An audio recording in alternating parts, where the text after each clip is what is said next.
From the Aero Sports Tennessee home office along the banks of the Stones River in the heart of Rutherford County, this is the Coach Will Kriesky Show, a weekly showcase of highlights, interviews, and insights from Riverdale head football coach Will Kriesky.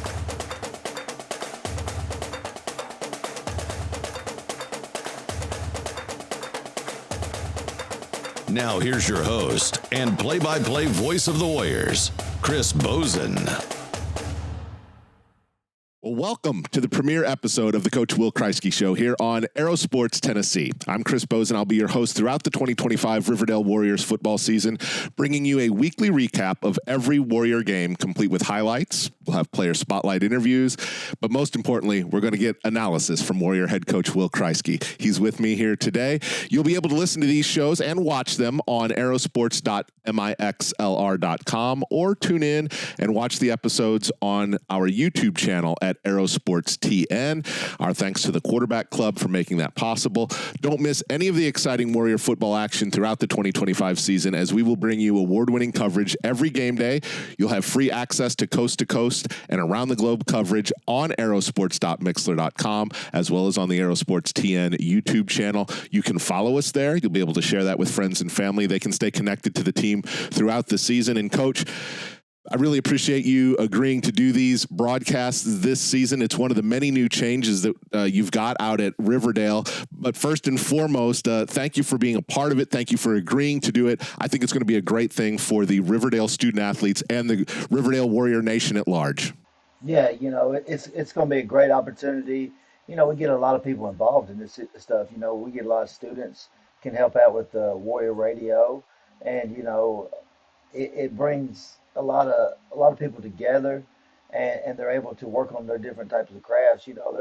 There could be a kid that really loves football but doesn't really want to play football, but wants to get on the broadcasting side of things and learn out and figure out how they can still be a part of Riverdale football, but on a different aspect. And being involved with you can help them and really help set up their future, just like a high school football player. This can help set up a Riverdale student's future by getting involved with you and getting involved in radio and figuring the ins and outs of that, and whether they like it or not, because this is the age they need to figure out what they want to like, and if they do like, want to do something in radio, and you're another good contact they could have for their resume. Well, no doubt about it. I mean, we've seen the growth of social media, and these kids are used to being on social media and Instagram and Twitter, and they're out there with their highlights. None of this existed 10 years ago, Coach, when you got started doing this. I mean, it's just another one of those big changes. Yes, it is, and it's crazy. I was telling somebody I'm going into my 10th season as the head coach, and a lot has changed in high school football in 10 years, and since I've been sitting here at the helm, and and you have to change, and you have to adapt, and you want kids to still come, and you want to bring people to your games, and I think this is another addition we can have to bring families together. And one, obviously, if somebody's not available, I got a defensive coordinator, he asks every week about, is our game on the radio? Well, this gives his opportunity for his dad to listen every week, but also it gives opportunities for other family members to be a part and to join and feel connected with the Riverdale football community, because that's something I can't go on and brag enough about, the community support that we've been given the last 10 years and helped us meet some of our goals by getting a field house, by getting a turf field, and now with the addition of the Jumbotron. I know we're going to get into that later, but that's huge. That's three huge assets that we needed for our program, and the Riverdale community got behind us and believed in our vision and helped us accomplish our visions. Well, that connection and that building community among family, friends, look, we have so many people now who may be in the Middle Tennessee area in Murfreesboro at Riverdale for jobs, and then maybe life takes them somewhere else, or they've got families spread across the country or around the globe. One of my favorite things about being able to do these broadcasts is I've had folks tune in from Africa and Europe and Asia during postseason on broadcasts due to work travel. And that's the only way that they've been able to connect to those postseason games. So it's going to be another great way to build that community, which I know is so important at Riverdale. Yeah, it is. It's huge, and that's something I've harped on since being able to take this job is that just connecting the community and connecting the old Warriors together, and that's something awesome. You don't know how many times during the week I'll get a text message. What radio station is the game going to be on? How can I listen to the game, or how can I follow up on the game. And some weeks I don't have answers, and this now I have a set, and all I have to do is send them that link, that page that you set out, and they'll have it. And we have a lot of former Warriors that just since I've been here that's overseas or in the Air Force and the Army or in some kind of military branch that still wants to stay connected, or like you said, they're off in college or working off, other side of the state or somewhere. Now they'll be able to listen and follow along and be able to keep up with all the latest information for Riverdale football. And we'll have every week, we're going to have this show, 6 o'clock Thursdays. We'll premiere a new episode each week. We'll have highlights from the previous week's games. We'll have a preview of each of the games. That'll come out on Thursdays. Then we will replay it on Friday nights at 6 o'clock as part of our countdown to kickoff. We'll start a pregame show at 6 with a replay of this show. Then at 6:35, we'll be live wherever we're playing, at Riverdale or on the road, leading right up to that 7 o'clock kickoff every Friday night. I'm very excited about it. We've got some really fun things to come with that, but we'll talk about that as that goes along here in the preseason. We've got some preseason games behind us. We'll talk about that today some as well. But I want to go, they always say, to know where you're going, you got to know where you came from. This is our first talk on camera. And, you've got some new freshmen, some new transfers to the area. So I want them to get to know Coach Kriesky a little bit. 10th season at Riverdale, but your path that brought you to Riverdale, tell us a little bit about that, how you came to Riverdale and why you've been there and chosen to stay for this decade.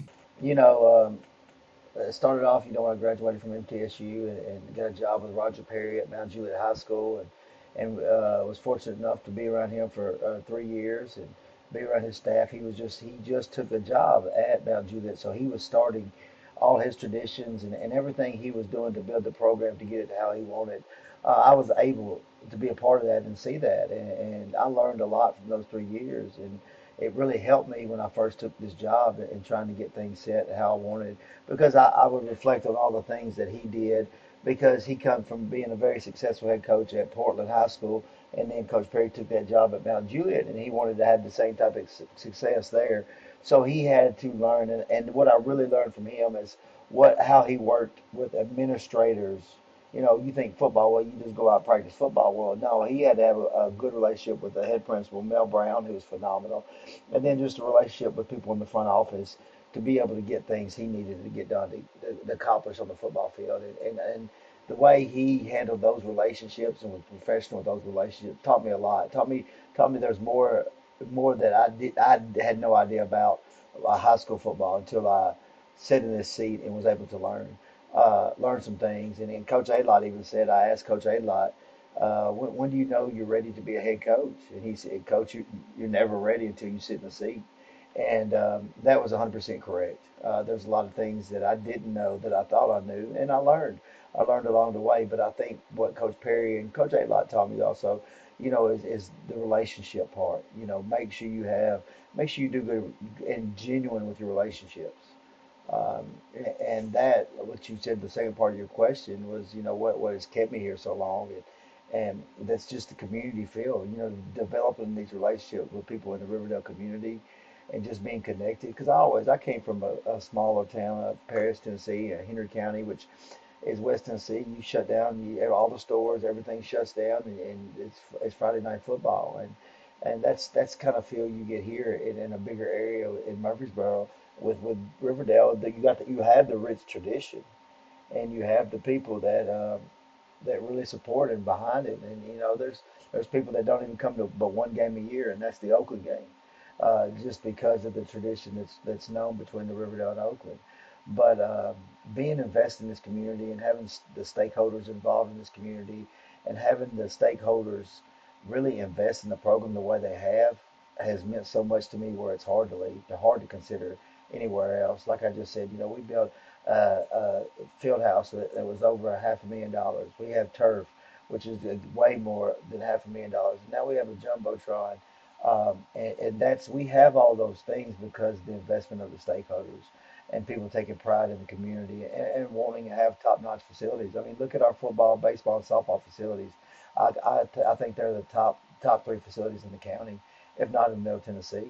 And it's something to be proud of around here. And I think Coach Messer and Coach Bingham, what they've done is set a level of precedence of how your facility should be, and we all kind of followed in line here at Riverdale. And like I said, I think this place is one of the top places to be here in Middle Tennessee. Well, I mean, just in my limited experience so far over the summer on campus and visiting with Principal Blair and other folks down there, it is a large facility. It's a large staff, but it still has that small town feel, I think, Coach. I mean, I think people are very welcoming, very warm-hearted, and I think that that's something to be very proud of as well. Yeah, you have a lot of people between Miss Blair and the assistant principals and all on the administrative role, like you just said. They all play an important role by making everybody feel welcome. So when you come in this building, everybody's trying to speak to you because they just want to welcome you. They want to let you know, they're here to help. And everybody has that type mindset where they want a culture where kids feel loved. I think it starts, you say a good football program starts at the top. Well, I believe so because of the culture of our school and the way Miss Blair's come in and set this culture. And you see it. You see the way the kids treat each other here at school and the way that they love on each other. And you should have saw it the first day of school and when we opened up and Miss Blair was able to show the students the new edition and just how much they lit up, how much they're proud.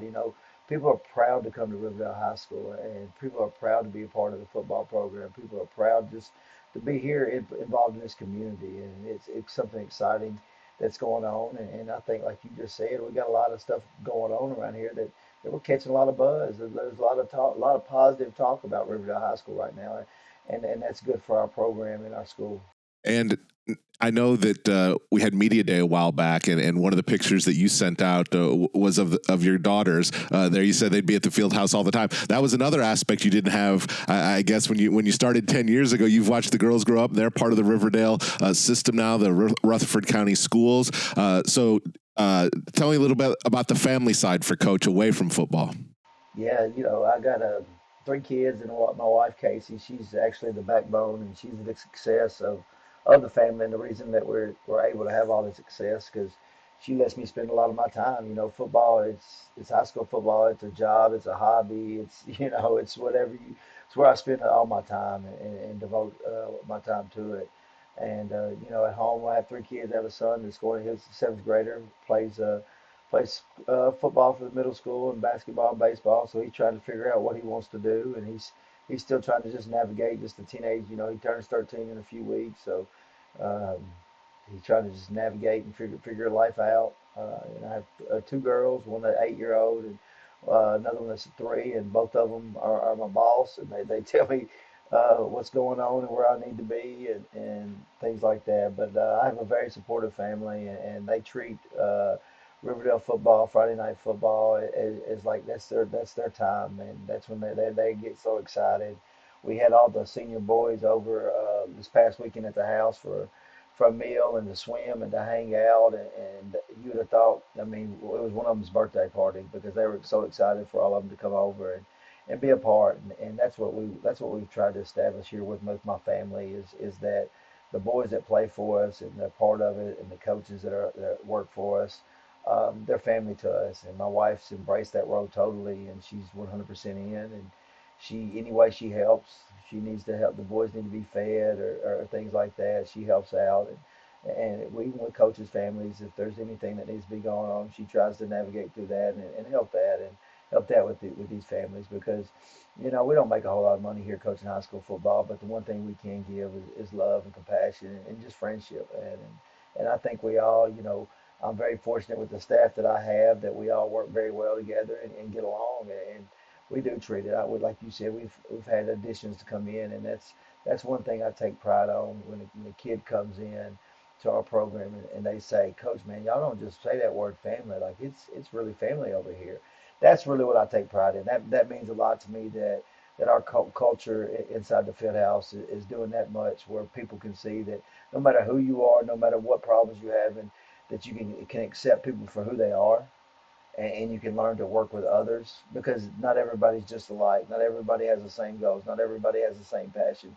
But having a different group, a mixed variety group, and having those guys being able to work together and care about each other, that's why I'm in it. To find reasons to teach these guys. They're going to go out in the workforce and career, and they're going to have a future. They need to learn how to work with others, and if you can be nice to people, it goes a long way.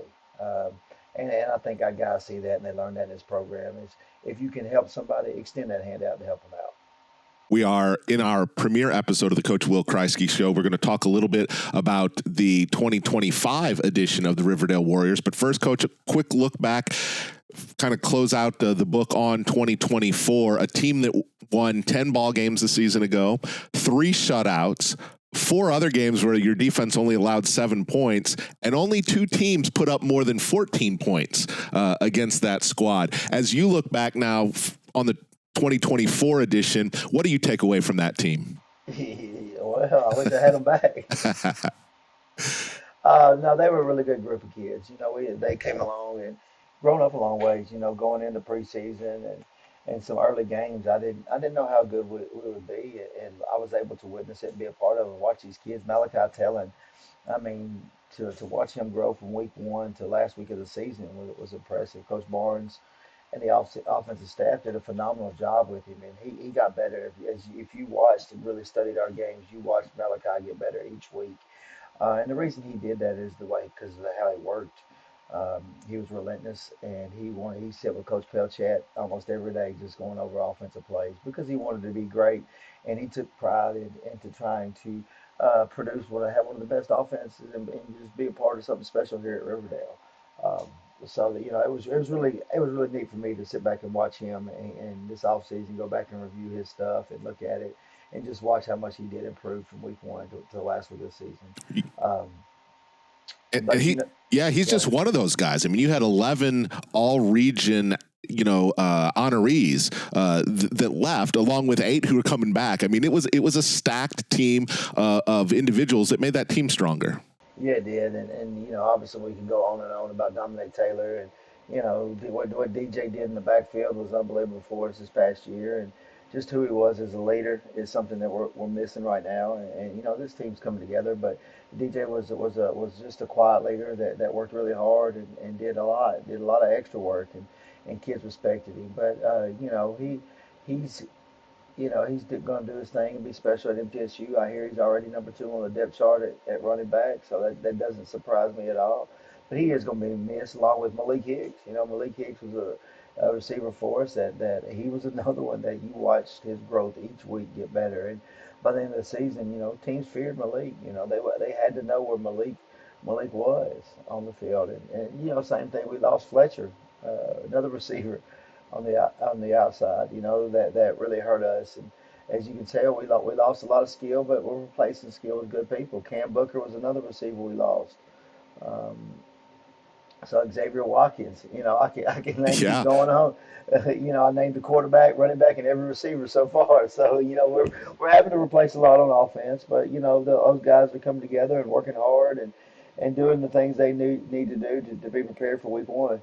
Well, I didn't have the pleasure of watching the team week in, week out last season. But when you look at the stats, top 3 rushers, top 3 receivers, both quarterbacks.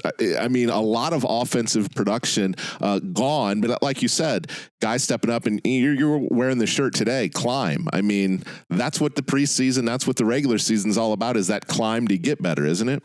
Yeah, we got to do all the little things, and you got to be committed. You got to do the little things. What's your intensity like every day? Mental toughness. That with the M. How is your mindset? Do you have a mindset you want to get better? And then obviously the B, we talk about brotherhood all the time. Are you working with your family member to get better, to meet your goals as a family? Because at the end of the day, our team and brotherhood has to be moving in the same direction, in the right direction, if we do want to be successful. We have talked a little bit about those players that we lost, and you mentioned MTSU. Have you heard from some of the other guys off to college? How are they making that adjustment? Are you in touch with them? Yeah, we talked a few. I know J.C. Haynes, who we lost on the defensive side. Him and Fletcher are up there in Independence, and it's going through the tough, long days. I know Cam Booker just started his camp at Tennessee Tech, and they're all trying to get adjusted. Malik was getting moved in today. He's getting moved in this weekend, so he'll start his camp up. But a lot of them, and former players like Caleb Herring, Elijah Herring, Jalen Thompson, at Florida State, Tennessee, Michigan State, Memphis, they're all starting their camps, and everything's either starting this weekend or getting going for them. So their fall camps is going, and they're ready to go, and they're fighting for a spot too. As we turn the page away from that 2024 team, and I know we'll come back throughout the season and kind of check in on those guys and how they're doing and things like that. As we move into 2025, you mentioned earlier, high school coaching, it's year round. There's no off season for you now. You guys went into spring workouts. You've been at 7-on-7s. I was able to come out and watch a little bit of that out at MTSU, which was a really good day, I think, out there for 7-on-7 competition. But what was your takeaway from kind of spring and summer workouts and the 7-on-7s this year before we got into the full on team scrimmages? I thought the kids did a great job.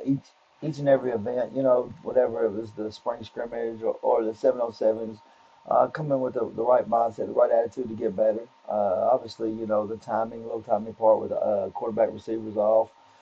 Just doing so, mentally staying focused and being 100% catches with receivers. And then defensively, I thought we gave effort. Did have some mental busts over some coverage issues and things like that. But again, all the mistakes we made are the typical mistakes you make that type of year in the preseason. As long as you got the right attitude and the effort, we'll be okay. We do have a good group that comes out with the right attitude, and they give effort. Sometimes we have to get on them a little bit more than other days to maximize that effort. But overall, for the majority they do a great job with that. And when you have those two combinations, you can have a positive outcome when it comes to practice and things like that. But the group has worked very hard. We're just very inexperienced and immature in some areas, and we got to grow up pretty quick. And that's what I keep stressing to them every day. I'm not harping on them in a negative way. I'm just harping on you guys because you're less than 13 days away now. Friday night. So you got to get ready and get going, and we got to grow up, and we don't have time to decide to grow up week 6 or week 7. I need you growing up now week 1. And we talked with Aiden Emmons out at the Tennessee Titans Media Day that they hosted. We'll have some clips from that this season. But you were mentioning even there that just those little things that separate maybe a 3-point loss from turning that into a victory potentially. And that come the end of the season, some little thing that you worked on in the summer could make a difference come November, December. Yeah, and I talk to the kids. I mean, if there's not every year to stress the little things, the 49-46 loss to Oakland at the end of the year, I mean, that's something that a lot of us, myself and my assistants, we thought about that constantly, if not daily, during the off season. Last year, it just kind of slipped out of our hands. It was right there. We had opportunity. We had a good football team. We had good chemistry, and we were playing well. And the little things got us beat in that last game, and it's something that we all, like you said, we've all of us coaches have went back and what if and shoulda, coulda, woulda, that night.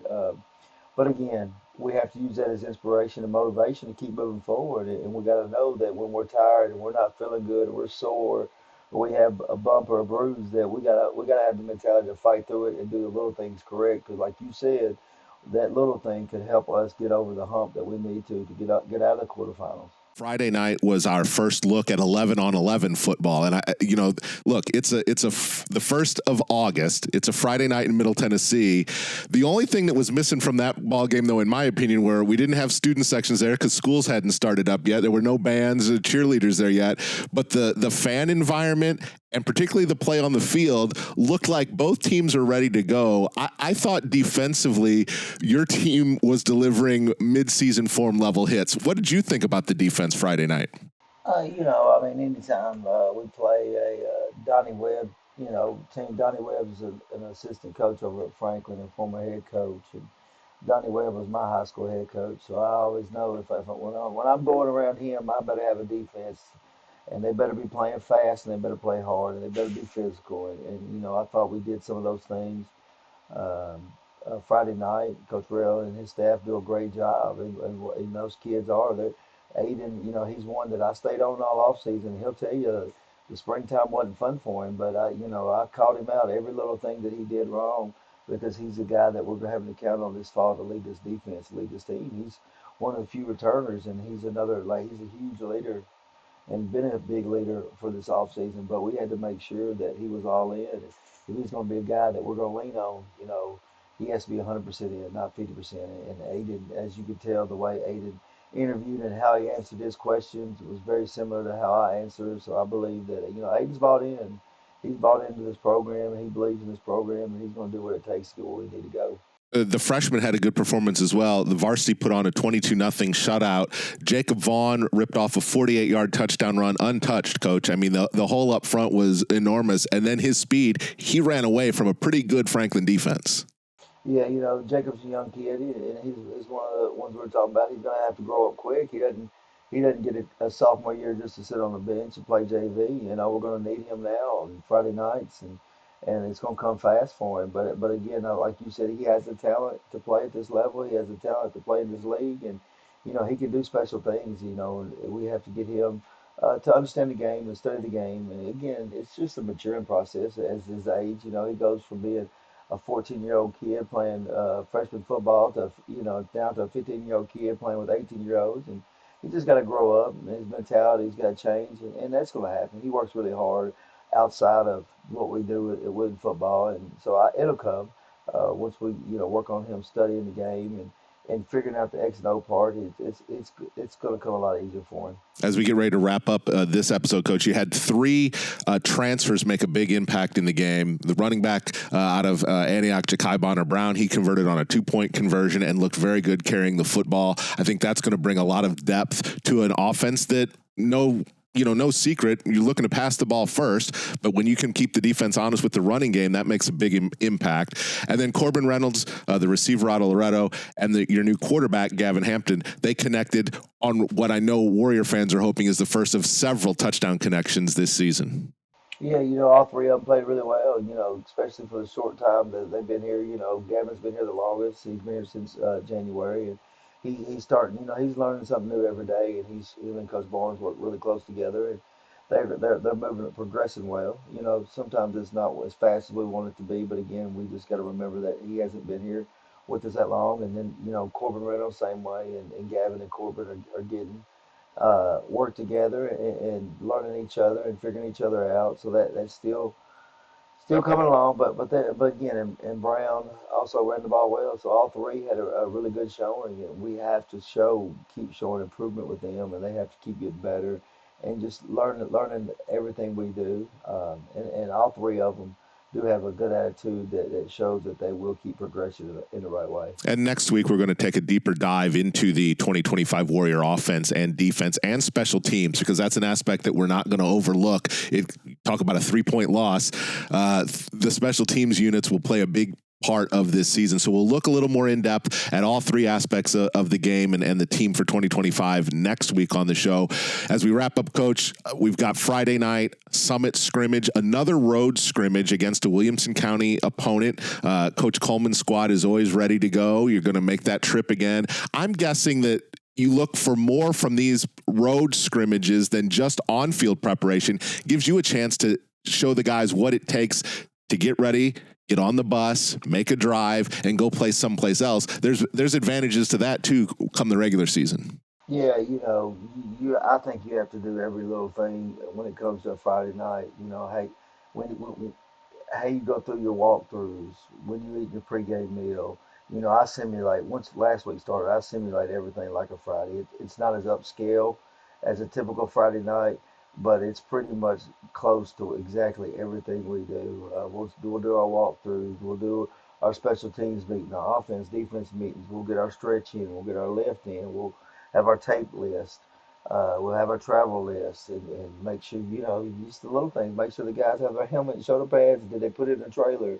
We laugh, but again, we're dealing with 15, 16, 17-year-old kids, and they'll forget their helmets, and they'll forget their cleats, and it's good to do all to make sure you have all the equipment and the mouthpieces and the knee pads and things like that. Because if you just go out blind and just roll out to your first Friday night without doing this, it's pretty stressful. No, and look, I will never forget Coach Tim Corbin up at Vanderbilt talking about how he shows the kids how you brush your teeth properly. And those are college kids that are playing Division I college baseball. So I appreciate the attention to detail. As a dad, I appreciate that attention as well. Coach, thank you so much for the time today. This is the first of what's going to be a season long on the Coach Will Kriesky Show. It'll air 6 o'clock on Thursdays every week, unless the team's playing on Thursday. Then we'll air it on Wednesday night. I know we got a couple of Thursday games this year. Next week, I mentioned we'll dive in to the offense, the defense, the special teams. We'll take a look kind of at that schedule and some of those other changes going on. We talked a bit today about the scoreboard and the turf and things. We'll delve into some of the other new things that are happening in the TSSAA, some new rules, some new alignments, some new playoff opponents. A lot to talk about next week. Thanks for being a part of this today, Coach. I'm looking forward to a great season. Thank you. We're excited to have you. We're glad we developed this partnership. Absolutely. For Coach Will Kriesky, I'm Chris Bosen. Thank you for joining us on this week's episode of the Coach Will Kriesky Show. Until next time, Warrior fans, be proud, be bold, be brave, and ever loyal. Good night.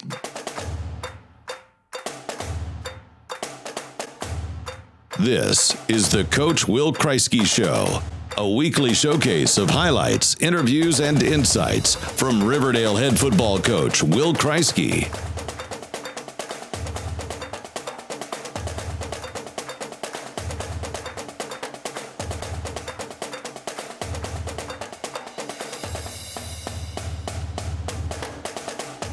This is Riverdale football. All hail.